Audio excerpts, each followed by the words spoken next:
Awan sa gayon maibunta ka atong tanan. Og aniya sab kita ni atong way pulos, way ayog, way klaro nga tulmanon.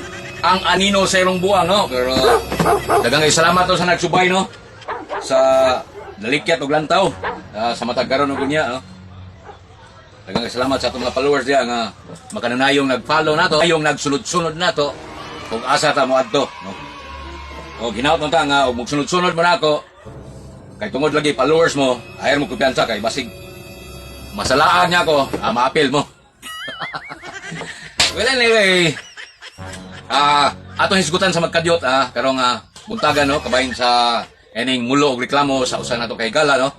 Di lang siya, probably ubay-ubay, no, labi na sa mga kanang manubiyahe og magabi, kay ato magyung makita, no, although naay kausaban, naay kalambuan ang naitabo sa atong probinsya karon susama sa pagpang-ayo sa mga kadalanan apan tungod niini na usab moy mabantayan nila nga medyo delikado, no, kay ang mo biyahe magabi labi na ning bus, mga private, no, mga trucking, mga delivery nga mga dadko, mga prime mover usually magod magabi na sila, no, kay mingaw ang dalan dayon.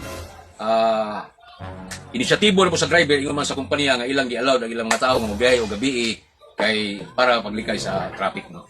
Ang usahay lagi dili malikayan nga napoy madismaya kay tungod lagi kaning sa mga guba nga dala, no, nga giayo na magunay ang traffic kay di mo malikayan, no, nga naay mo sulod dito hindi nga po dai gasulod dire kay tungod lagi kay wala gawang time, no. Manawagan na ta sa intunda, no, sa atong mga maaptikon diya, no, mga ngilingig nga mga engineer nibanan sa ilang mga sakop diya nga mga buutan sad, no.